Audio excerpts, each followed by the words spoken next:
জগৎ ভরা নামের মানুষ কামের মানুষ নাই, আয় হায় জগৎ ভরা নামের মানুষ কামের মানুষ নাই। লিখেছেন হাজার হাজার গান কবিতা, নামী শিল্পীরাও গেয়েছেন তার গান।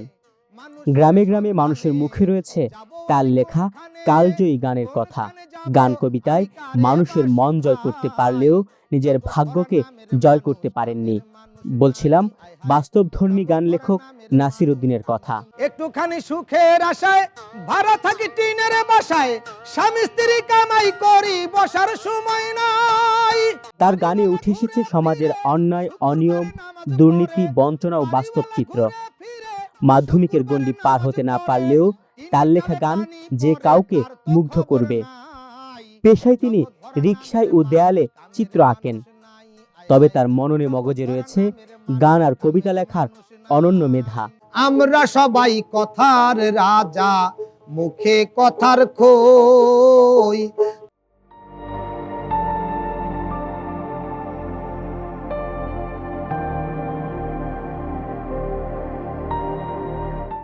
তুচ্ছ একটা কথা লইয়া কত যে হইছই।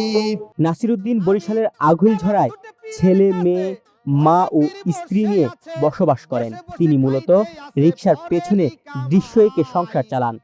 সময়ের বিবর্তে নামে মাত্র টিকে থাকা হাতে লেখা ব্যানারের কাজও করেন তিনি।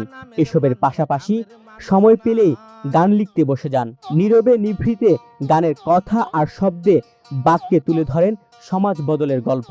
হাই স্কুলের গণ্ডি পার করতে পারিনি, মিরপুর 1 নাম্বার, সেখানে আমার শৈশব জীবন, প্রাইমারি জীবনটা সেখানেই কেটেছে। এরপরে আমি আর পড়াশোনার সুযোগ আমি পাই নাই, কারণ আমাদের আর্থিক সঙ্গতি ছিল না। খুব অল্প বয়সেই সংসারের হাল ধরতে হয়েছে। সাইনবোর্ড লিখি, ছবি আঁকি, তারপরে বিভিন্ন ধরনের কারুকাজ, নকশা এগুলো করি।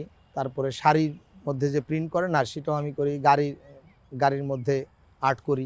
এক সময় রিকশা ও বাড়ির দেয়ালের কাজের চাহিদা থাকলেও দিন যত যাচ্ছে সেই কাজগুলোর চাহিদা তত কমছে, যার কারণে অনেকটাই অর্থকষ্টে দিন কাটে এই গুণী মানুষটির। অজপাড়া গায়ে থাকায় প্রতিভার বিকাশও জাতীয় পর্যায়ে ছড়ানোর সুযোগ পাননি তিনি। আমি আর্থিকভাবে তেমন সচ্ছলতা নাই, না থাকলেও অভাব নাই। মানে ওই ধরনের একটা অভাব আছে না যে আমার খুব একটা বেশি অভাব, ওই রকম না। আমি এই যে খেয়ে পরে বেঁচে আছি, এটাই আমার কাছে ভালো লাগতেছে। ছোট্টবেলা থেকে গান কবিতার প্রতি ছিল নাসির উদ্দিনের এক অন্যরকম ভালোবাসা। মূলত মায়ের উৎসাহ আর অনুপ্রেরণায় নিজে গান ও কবিতা লেখা শুরু করেন। তো সর্বপ্রথম যখন আমি গান লিখি, আমার মা যে পরামর্শটা দিলেন যে তোমার এই গান নিয়ে চিন্তা করতে হবে, তখন আমি আব্বাস উদ্দিনের গান, আব্দুল আলিম, রমেশ শীল, কানাইলাল, হাসন রাজা, লালন ফকির, তারপর পল্লীগীতি, ভাটিয়ালি গান, ভাওয়াইয়া গান, বিভিন্ন আধুনিক বাংলা গান, এমনকি ভারতীয় উপমহাদেশের যারা খুব নামকরা প্রবীণ শিল্পী আছে তাদের গানও আমার শুনতে হয়েছে।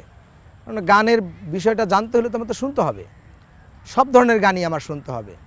তো আমি এই গানের ভিতর থেকে, গানের কিন্তু একটা রুচি বিষয় আছে, যে সবাই তো সব গান পছন্দ করে না।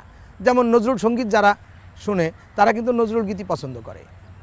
তা আমি চিন্তা করলাম যে অবশ্যই এর ভিতরে কিছু মাহাত্ম্য আছে, কিছু অর্থ আছে, যার কারণে আমি নজরুল গীতি, রবীন্দ্রসঙ্গীত এগুলো আমি শুনছি, যাতে আমি সেখান থেকেও কিছু জ্ঞান আহরণ করতে পারি। এভাবেই আস্তে আস্তে আমার গানের জগতে প্রবেশ করা এবং নিজে গান লেখা।